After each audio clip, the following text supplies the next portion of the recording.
નમસ્કાર મિત્રો, તો આપ સૌનું આપણી યુટ્યુબ ચેનલ HRK સાયન્સ એકેડમીમાં હાર્દિક સ્વાગત છે. હવે આપણે ધોરણ 10નું ચેપ્ટર નંબર 1 રાસાયણિક પ્રક્રિયાઓ અને તેના પ્રકાર વિશેનો આજે અભ્યાસ કરવાનો. એ પહેલાં તમને થોડુંક એવું કહી દઉં કે જેમ બને એમ ચેનલને સબસ્ક્રાઈબ કરો અને શેર કરો. બીજું, આજનો જે લેક્ચર છે ચેપ્ટર નંબર 1 રાસાયણિક પ્રક્રિયાઓ અને સમીકરણો અથવા તો રાસાયણિક પ્રક્રિયાઓ અને એના પ્રકારો વિશેનું, એમાં આપણે બેઝિક માહિતીનો અભ્યાસ કરવાનો છે આજના લેક્ચરની અંદર. આગળના લેક્ચરમાં મતલબ કે પછીના લેક્ચર્સની અંદર ચેપ્ટર રેગ્યુલર ચાલુ કરશું. સાથે સાથે એક એવી ઈચ્છા પણ છે કે 6થું ચેપ્ટર પણ સાથે ચાલુ કરીએ. થોડાક એવા લેટ છીએ પણ બંને ચેપ્ટર ધીમે ધીમે આગળ વધારશું. બીજું, આ ચેપ્ટર અને આજનો લેક્ચર, આજના લેક્ચરનું જે મટીરિયલ છે માત્ર તમારે વાંચવા માટે છે, સમજવા માટે છે, લખવાની કોઈ જરૂર નથી. બેઝિક માહિતી છે કે કઈ રીતે રસાયણો એકબીજા સાથે જોડાય. માનો કે કોઈ પણ બે રસાયણો છે, ઉદાહરણ તરીકે હાવ સીધું ને સાદું હવનું મનગમતું ઉદાહરણ મોઢે જ હોય, Na. આને આપણે કહેતા હતા સોડિયમ. Na નો મતલબ થાય સોડિયમ. બીજું હતું Cl, આને આપણે વાંચતા હતા ક્લોરીન. માની લો કે બે તત્વ છે, એક છે સોડિયમ અને બીજું છે ક્લોરીન. હવે સોડિયમ અને ક્લોરીન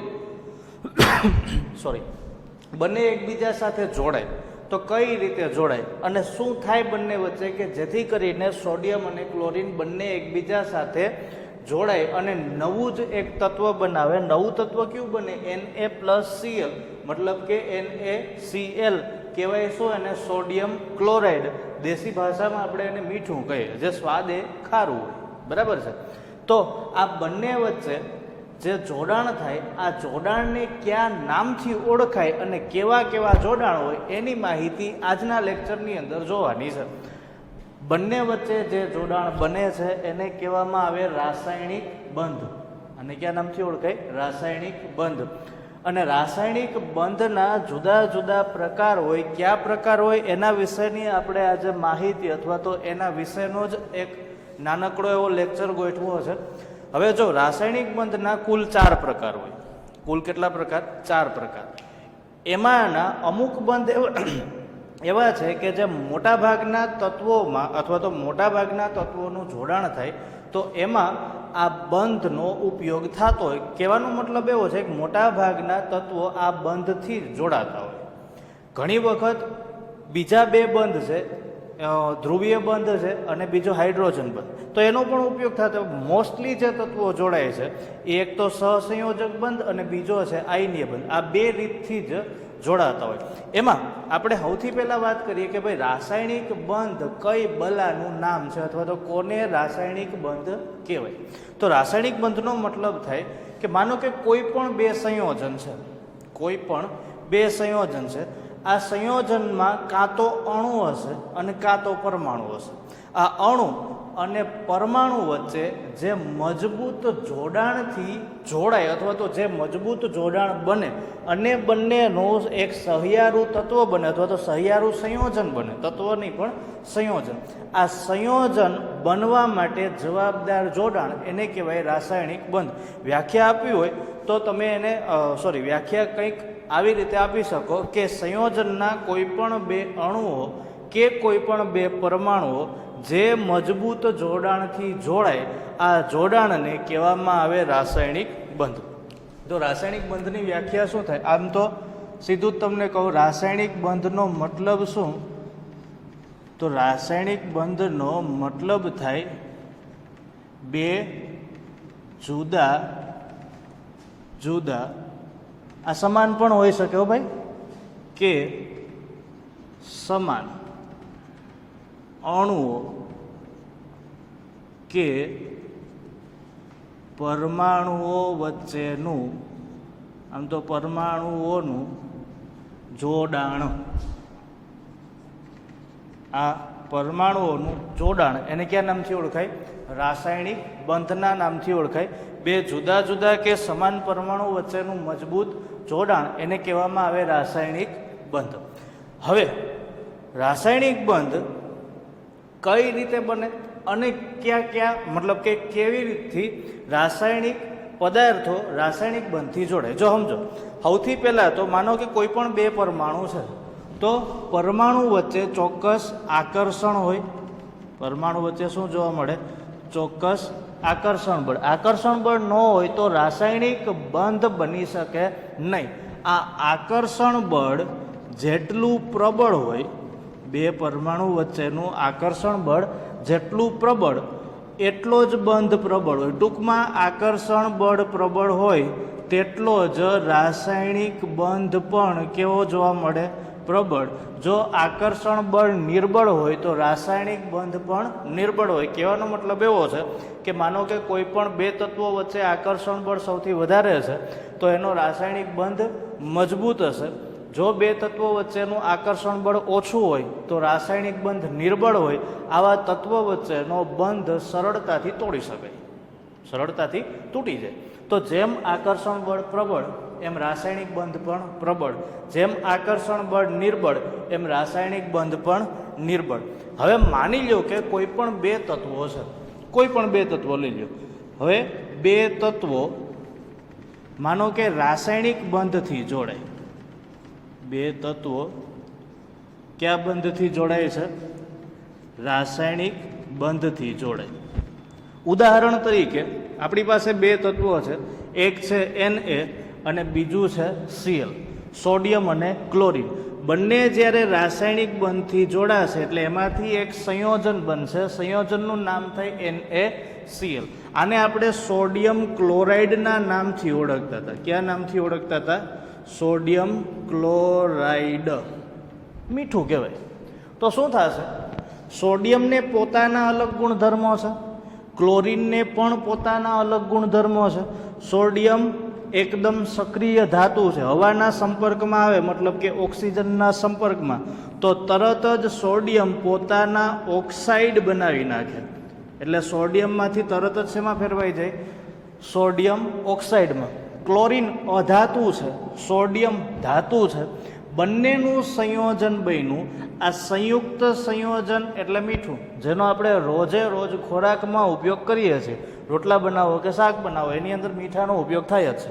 તો શું થયું કે જ્યારે બે તત્વો કે બે અણુઓ કે બે પરમાણુઓ એકબીજા સાથે જોડાય રાસાયણિક બંધથી, જો તત્વ અણુ કે પરમાણુ એકબીજા સાથે બાળકો રાસાયણિક બંધથી જોડાય તો ઘટના એવી બને કે તે પોતાના મૂળભૂત ગુણધર્મો છોડી દે અને નવા ગુણધર્મ પ્રાપ્ત કરે. એટલે એવું કહી શકાય કે પોતાનો મૂળભૂત ગુણધર્મ ગુમાવીને તદ્દન નવો જ ગુણધર્મ પ્રાપ્ત કરે. એટલે આપણે એવું કહેતા હતા, જો રાસાયણિક બંધથી જોડાય તો પોતાનો કયો ગુણધર્મ? મૂળભૂત ગુણધર્મ શું કરે? ગુમાવે. મૂળભૂત ગુણધર્મ ગુમાવે અને નવો ગુણધર્મ પ્રાપ્ત કરે. મૂળભૂત ગુણધર્મ ગુમાવી નવો ગુણધર્મ પ્રાપ્ત કરે. ક્યારે? તો કે જ્યારે રાસાયણિક બંધથી જોડાય ત્યારે. એક સરસ મજાનું તમને ઉદાહરણ આપું કે બે તત્વો જોડાય, વળી પાછું તમને એમ થતું હોય કે સાહેબ તું ફાંકા મારે, અમારે કેમ માની લેવું કે નવો ગુણધર્મ પ્રાપ્ત કરી લે. જો બાળકો એક ઉદાહરણ આપો. ઉદાહરણ કંઈક આવું છે, તમને બધાને ખબર છે હાઇડ્રોજન. નામ બધાએ સાંભળ્યું જ હશે. તમને 9મા ધોરણની અંદર આપણે જ્યારે ઓફલાઈન તમે ક્લાસમાં ભણવા આવ્યા હતા ત્યારે સૌથી પહેલો આપણો લેક્ચર હતો, એમાં 1 થી 20 તત્વોના નામ કરાવ્યા હતા. જો વિજ્ઞાન ખરેખર સમજવું જ હોય 10મા ધોરણનું તો એક સલાહ આપું, 1 થી 20 તત્વના નામ તો કમસે કમ આવડવા જ જોઈએ. જો આ ન આવડે તો રસાયણ વિજ્ઞાનમાં મારા ખ્યાલથી ક્યાંય ટપા નહીં પડે. એટલે 1 થી 20 તત્વના નામ તમને કડકડાટ મોઢે આવડવો જોઈએ, સાથે સાથે ઇલેક્ટ્રોન રચના આવડતી હોવી જોઈએ, એની સંજ્ઞાઓ આવડતી હોવી જોઈએ અને એની સંયોજકતા આવડતી હોવી જોઈએ. તો સંયોજકતા, સંજ્ઞા, ઇલેક્ટ્રોન રચના અને નામ, આટલું તમને 1 થી 20 તત્વોનું ક્લિયર કટ હોવું જોઈએ. તો જ રસાયણ વિજ્ઞાનમાં ટપ્પા પડશે, નહીતર DHORU ધોરું કાંઈ ખબર પડશે નહીં. ઓકે, તો હાઇડ્રોજન તમને ખબર હશે, કોષ્ટકમાં સૌથી પહેલું નામ જો કોઈનું હોય તો હાઇડ્રોજન. સંજ્ઞા મારા ખ્યાલથી બધા જ બાળકોને ખબર હશે, કેપિટલ એચ. બીજું એક ઉદાહરણ આપું, એક તત્વનું નામ તમને કહું, નામ છે ઓક્સિજન. આની સંજ્ઞા મારા ખ્યાલથી બીજા વાળાને ખબર હોય, સંજ્ઞા થાય O. બરાબર છે. હું ખાલી ઓરિજિનલ સંજ્ઞાની જ વાત કરું, પછી આપણે O2 ને H2 લખીએ એ અલગ વાત છે. મોટો બધો O કર્યો બધાને દેખાતો હશે. જો માની લ્યો કે હાઇડ્રોજનના 2 અણુ જોડાય, હાઇડ્રોજનના કેટલા અણુ જોડાય? 2 અણુ. અને ઓક્સિજનનો 1 અણુ જોડાય. હાઇડ્રોજનના 2 અણુ અને ઓક્સિજનનો 1 અણુ જોડાય. તો હાઇડ્રોજન છે એ કયા સ્વરૂપે છે? તો કે હાઇડ્રોજન જનરલી હવામાં જોવા જાઓ તો હવામાં વાયુ સ્વરૂપે જોવા મળશે, અથવા તો હવા સ્વરૂપે પણ જોવા મળશે. મતલબ કે આનો મૂળભૂત ગુણધર્મ કયો? વાયુ. ઓક્સિજન તમને બધાને ખબર છે પ્રાણવાયુ છે, મતલબ કે આનો મૂળભૂત ગુણધર્મ પણ કયો છે? વાયુ અવસ્થા. હાઇડ્રોજન વાયુ, ઓક્સિજન પણ વાયુ. હવે આપણે શું કહેતા હતા કે 2 હાઇડ્રોજનના અણુ અને 1 કોનો અણુ? ઓક્સિજનનો અણુ જોડાવવો જોઈએ. 2 હાઇડ્રોજન 1 ઓક્સિજન. જો 2 હાઇડ્રોજન વાયુ અવસ્થામાં, 1 ઓક્સિજન વાયુ અવસ્થામાં બંને જોડાય તો નવો જે અણુ અથવા તો નવું જે સંયોજન બનશે એ તદ્દન જ નવો ગુણધર્મ લઈને આવશે. મતલબ એવો થાય કે નવું સંયોજન જે બનશે એનો ગુણધર્મ ટોટલી ચેન્જ થઈ જાય. કઈ રીતે તમને કહું તો હાઇડ્રોજન એને આપણે કહેતા હતા H2, ઓક્સિજન એને આપણે કહેતા હતા O2. એમાંથી નવો જે અણુ બને એનું નામ છે H2O. કદાચ બધા જ આનાથી પરિચિત છો. H2O ને કહેવામાં આવે ભૂ, અથવા તો આપણી ભાષામાં અને કહીએ પાણી. અને પાણી છે એ કઈ અવસ્થાનો પદાર્થ કહેવાય? પ્રવાહી. પાણી કઈ અવસ્થાનો પદાર્થ થશે? પ્રવાહી અવસ્થા ધરાવતો પદાર્થ. આપણે શું વાત કરી હતી? હાઇડ્રોજનના કેટલા અણુઓ? 2. તો અહીંયા 2 અણુ લખવા પડે. H2 એટલે 1 અણુ થાય. 2H2 લખો તો 2 અણુ થાય. O2 ઓક્સિજનના કેટલા અણુ હતા ભાઈ? 1 જ. હવે 2 હાઇડ્રોજન 1 ઓક્સિજન જોડાય એમાંથી પાણી બને. તો હાઇડ્રોજન છે વાયુ અવસ્થાનો પદાર્થ, ઓક્સિજન પણ વાયુ અવસ્થાનો પદાર્થ, અને બંને જ્યારે ભેગા થાય તો એમાંથી પાણી મળે. તો પાણી છે એ પ્રવાહી અવસ્થાનો પદાર્થ છે. મતલબ એવો થાય કે 2 જુદા જુદા તત્વો જોડાણા, એમાંથી એક નવું સંયોજન બન્યું. આ સંયોજનના તમામ ગુણધર્મો જુદા હતા. હાઇડ્રોજન દહનશીલ વાયુ છે, ઓક્સિજન દહન પોષક વાયુ છે. બંને પોતાના ગુણધર્મો છોડ્યા, એમાંથી બની ગયું પાણી. પાણી છે એ પ્રવાહી પદાર્થ, બંને પાછા વાયુ પદાર્થ. એટલે ટોટલી ગુણધર્મોમાં ફેરફાર થઈ જાય. ક્યારે? તો કે જ્યારે તત્વો રાસાયણિક બંધથી જોડાય ત્યારે. હવે આપણે જોવાના હતા રાસાયણિક બંધના પ્રકારો, કે કેટલા પ્રકારના રાસાયણિક બંધ હોય, અથવા તો રાસાયણિક બંધના પ્રકારો કેવા કેવા હોઈ શકે. એમાં મોસ્ટલી તમને મેં થોડી વાર પહેલાં જ કીધું હતું કે તત્વો છે એ રાસાયણિક બંધથી જોડાય તો આપણા અભ્યાસમાં જેટલા તત્વોનો સમાવેશ થાય અથવા તો જેટલા રાસાયણિક બંધ છે, મોટા ભાગના તત્વો છે એ 2 પ્રકારના રાસાયણિક બંધથી જોડાય. અને આ 2 પ્રકાર એટલે ક્યાં ક્યાં 2 પ્રકાર? તો કે એક તો સહસંયોજક બંધ હોય અને બીજો આયનીય બંધ હોય. એક કયો બંધ હશે? સહસંયોજક બંધ. અને બીજો કયો બંધ હશે? આયનીય બંધ. તો આ 2 પ્રકારના બંધથી જ તત્વો છે એ જોડાશે. હવે વાત કરીએ આપણે બંધના પ્રકારો વિશે. તો બંધના મુખ્યત્વે 4 પ્રકાર છે. એ તમને પહેલાં હું કહી દઉં કે ક્યાં ક્યાં 4 પ્રકાર છે. જોજો. પ્રકાર નંબર 1 એને કહેવામાં આવે આયનીય બંધ. કયો બંધ કહેવામાં આવે? આયનીય બંધ. બીજો પ્રકાર છે જેને કહેવામાં આવે સહસંયોજક બંધ. બીજો પ્રકાર એને કહેવામાં આવે સહસંયોજક બંધ. ત્રીજો પ્રકાર છે એને કહેવામાં આવે ધ્રુવીય બંધ. અને ચોથો પ્રકાર આને કહેવામાં આવે હાઇડ્રોજન બંધ.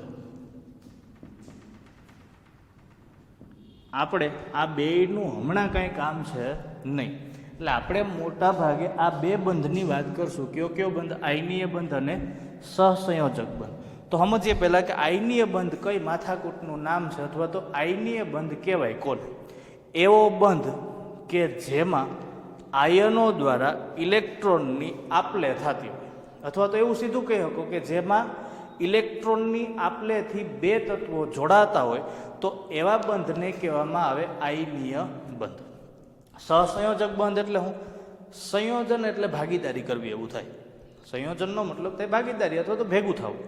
તો ભાગીદારીથી બંધ બનતો હોય તો એને સહસંયોજક બંધ કહેવામાં આવે. આપણે બંને બંધની વાત આ લેક્ચરની અંદર જ કરશું. સૌથી પહેલા ભણીએ આયનીય બંધ. કેવો બંધ બાળકો? આયનીય બંધ. કોને કહેવાય? જો સાંભળજો. હાવ હેલું છે, ઇન્ટરેસ્ટિંગ છે, ભણવાની મજા આવે એવું છે, પણ જો ધ્યાન આપો તો, નહીતર આના જેવી અઘરી ને મોંઘી માથાકૂટ એ કંઈ નથી. કયો બંધ છે? આયનીય બંધ. કોને કહેશું? આયનીય બંધ યાદ રાખવા માટે એક સિમ્પલ એક જ લીટી યાદ રાખશું કે ઇલેક્ટ્રોનની આપલેથી બનતો બંધ. આયનીય બંધ એટલે શું? તો કે આયનીય બંધ એટલે ઇલેક્ટ્રોનની આપલેથી બનતો બંધ. એને કયા નામથી ઓળખાય? આયનીય બંધ. સામાન્ય રીતે શું થાય તો કે સંયોજનની અંદર બે તત્વો હોય, બે તત્વોમાંથી એક તત્વ એવો હશે કે જે ઇલેક્ટ્રોન ગુમાવશે. એક તત્વ કેવું હશે? ઇલેક્ટ્રોન ગુમાવે. હવે તમને બધાએ 9મા ધોરણની અંદર ભણ્યા હતા કે જે તત્વ ઇલેક્ટ્રોન ગુમાવે એ કયું તત્વ બની જાય, અથવા તો કેવું આયન બને? ધન આયન. એક તત્વ એવું હશે કે જે ઇલેક્ટ્રોન મેળવશે. તો તમને બધાને એ પણ ખબર છે કે જે તત્વ ઇલેક્ટ્રોન મેળવે એ કેવું આયન બની જાય? ઋણ આયન. જે ઇલેક્ટ્રોન ગુમાવે એ ધન આયન બને, જે ઇલેક્ટ્રોન મેળવે એ ઋણાયન બને. ટૂંકમાં ધન આયન અને ઋણાયન વચ્ચે ઇલેક્ટ્રોનની આપલેથી એક બંધ બને અને બે તત્વો જોડાઈને નવું સંયોજન બને. આ સંયોજનને કહેવામાં આવે, અથવા તો આ જે બંધ બને આ બંધને કહેવામાં આવે આયનીય બંધ, અને સંયોજનને કહેવામાં આવે આયનીય સંયોજન. કયું સંયોજન બાળકો? આયનીય સંયોજન. એક દે બીજો લે, જે દે અને જે લે બંને વચ્ચેનું એક નવું સંયોજન બને.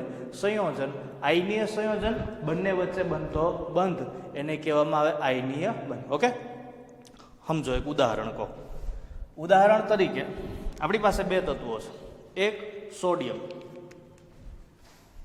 એક છે સોડિયમ, આને Na સંજ્ઞાથી દર્શાવાય, અને બીજું છે ક્લોરીન, આને કહેવામાં આવે Cl સંજ્ઞાથી દર્શાવવામાં આવે, નામ થશે ક્લોરીન.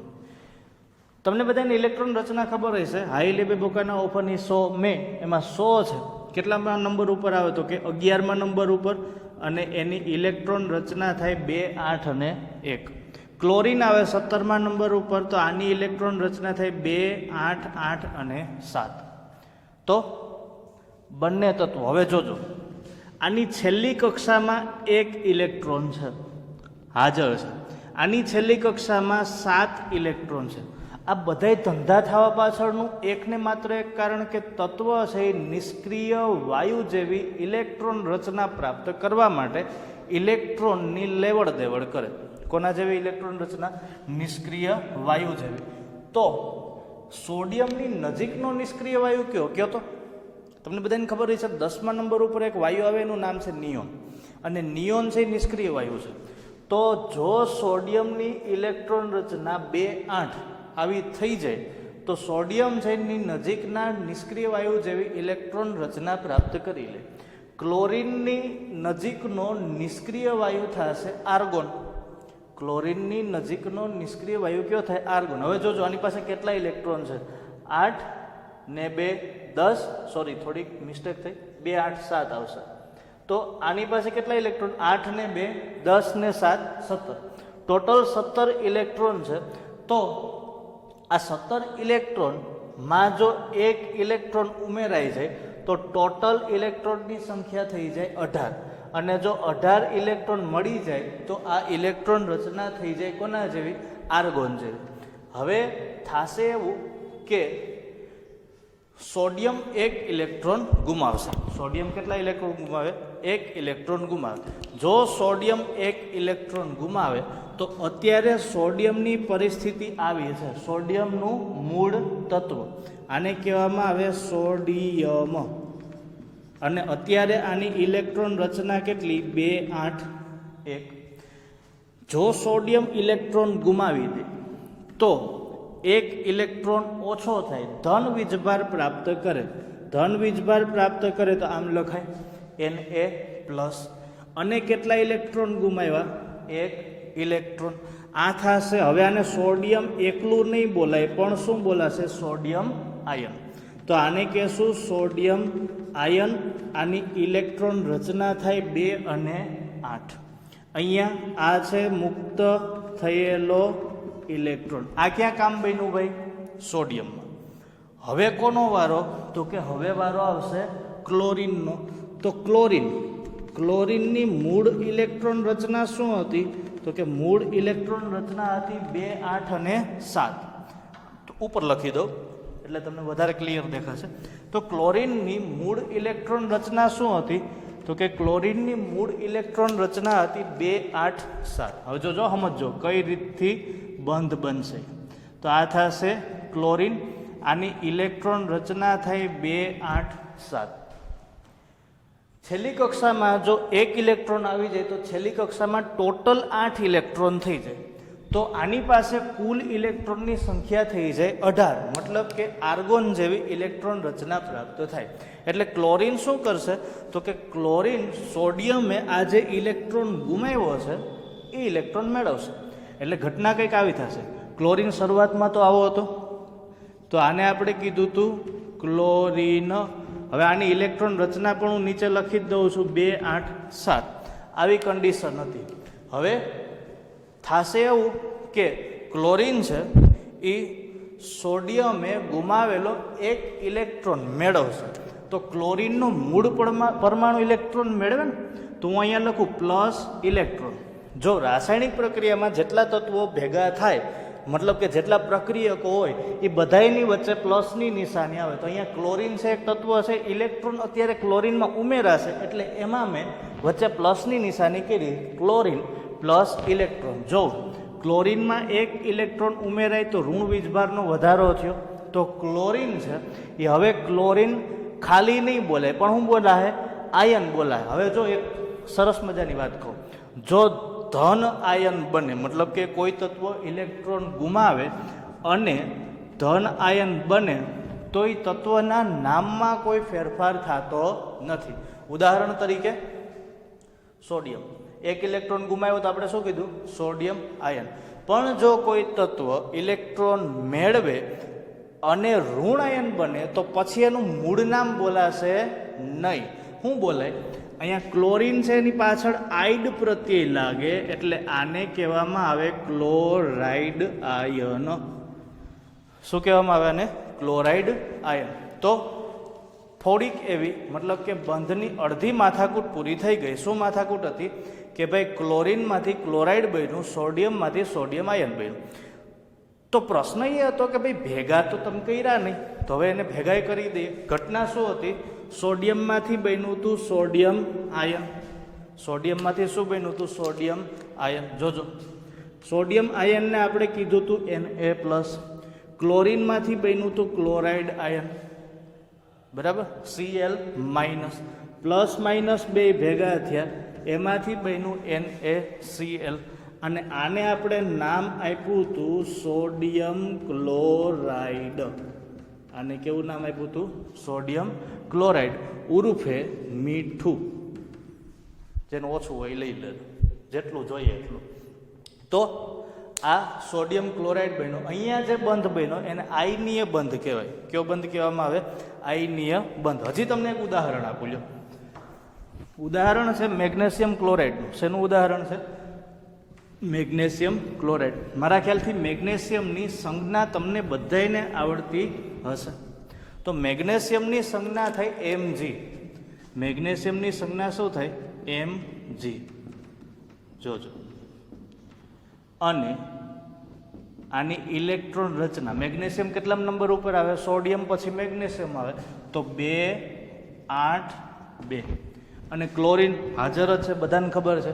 ક્લોરીનને એવું નામ નહીં લખું, સીધું Cl લખાઈશું 2 8 7. મેગ્નેશિયમની છેલ્લી કક્ષામાં 2 ઇલેક્ટ્રોન, નજીકના નિષ્ક્રિય વાયુ જેવું બનવા પ્રયત્ન કરશે એટલે 2 ઇલેક્ટ્રોન ગુમાવશે. એટલે મેગ્નેશિયમની હાલત કાંઈક આવી થશે. આ મેગ્નેશિયમનો મૂળ પરમાણુ ઇલેક્ટ્રોન રચના હતી 2 8 2. હવે મેગ્નેશિયમ 2 ઇલેક્ટ્રોન ગુમાવે તો મેગ્નેશિયમ ઉપર ધન વીજભાર આવે. અને ધન વીજભાર કેટલો આવે? તો કે જેટલા ઇલેક્ટ્રોન ગુમાવે એટલો. 2 ગુમાવ્યા તો Mg2+. આને શું કહેવામાં આવે? Magnesium ion. આને શું કહેવાય? Magnesium ion. કેટલા ઇલેક્ટ્રોન ગુમાવ્યા? તો કે 2 ઇલેક્ટ્રોન. હવે કોણ છે? ક્લોરીન. તો ક્લોરીન કેટલા ઇલેક્ટ્રોન મેળવશે? તો કે મેગ્નેશિયમે ગુમાવેલા બંને ઇલેક્ટ્રોન મેળવશે. હવે અહીંયા થઈ જાય Cl-. ખોટું પડે. ક્લોરીન વધુમાં વધુ એક જ ઇલેક્ટ્રોન મેળવી શકે. તો 2 કેમ મેળવી લીધા ભાઈ? તો ક્લોરીનની સંખ્યામાં વધારો કરવો પડે. 2 ઇલેક્ટ્રોન છે તો 2 ક્લોરીન પરમાણુ હોવા જોઈએ. તો અહીંયા પણ શું લખાય? 2Cl-. કોણ કોણ જોડાશે? તો કે 2Cl- જોડાશે અને Mg2+ જોડાશે. એટલે અહીંયા શું થાય? તો કે Mg2+ + 2Cl- it gives MgCl2. આને કહેવાય મેગ્નેશિયમ ક્લોરાઇડ. ક્યાં નામથી ઓળખાય? Magnesium chloride. હા, Mg2Cl આમ નહીં ઠપકારવાનું ભાઈ, કોઈ ગાંડા કે Mg2Cl. What is this? આવું ક્યાંય રસાયણ વિજ્ઞાનમાં આવતું નથી. એટલે નવું સંશોધન આપણે કરવાનું નથી. માનો કે અત્યારે ક્લોરીનની સંખ્યા 2 છે તો પહેલાં Clની નિશાની અને સફિક્સમાં મતલબ કે Clની નિશાનીની નીચેની બાજુએ શું લખવાનું? બગડો. બરાબર છે. ઉદાહરણ તરીકે હજી તમને કહું, એલ્યુમિનિયમ ક્લોરાઇડ લખવું હોય તો આમ લખાય AlCl3. સોડિયમ ઓક્સાઇડ લખવું હોય તો આમ લખાય Na2O. બરાબર? આવી રીતે. તો આ કયો બંધ હતો? આયનીય બંધ. હવે પછી આપણે વાત કરવાની છે કયા બંધ વિશેની? તો કે હવે પછી આપણે વાત કરશું સહસંયોજક બંધ વિશેની. પણ સહસંયોજક બંધની ચર્ચા બાળકો હવે પછી આપણે નેક્સ્ટ લેક્ચરની અંદર કરશું. થોડોક વધારે ડિટેલ સાથે સમજશું. સેજ એવો મોટો ટોપિક છે, કારણ કે સહસંયોજક બંધની અંદર એક જ સમાન 2 પરમાણુઓ જોડાય અને એના ઘણા બધા પ્રકાર છે. મતલબ કે એકલ બંધ બને, દ્વિબંધ બને, ત્રિબંધ બને અને જુદા જુદા પરમાણુ વચ્ચે પણ બંધની રચના થાય. એટલે એ આખો એક ટોપિક હવે પછીના લેક્ચરની અંદર સરસ મજાનો અને હાવ હેલો ટોપિક છે, તો વધારે ડિટેલથી સમજશું. પણ હા, આ લેક્ચરની અંદર તમને મટીરિયલ બંને બંધની, મતલબ કે આયનીય બંધ અને સહસંયોજક બંધ બંનેની PDF તમને આપેલી છે. તો ખાલી વાંચવા માટે છે, આ કોઈ લખવાની જરૂર રહેતી નથી. પણ તમને વધારે સારી રીતથી સમજાય એટલે PDF દીધી છે. તો વાંચીએ, ભણીએ અને મજા કરીએ. Thank you very much. જય હિન્દ.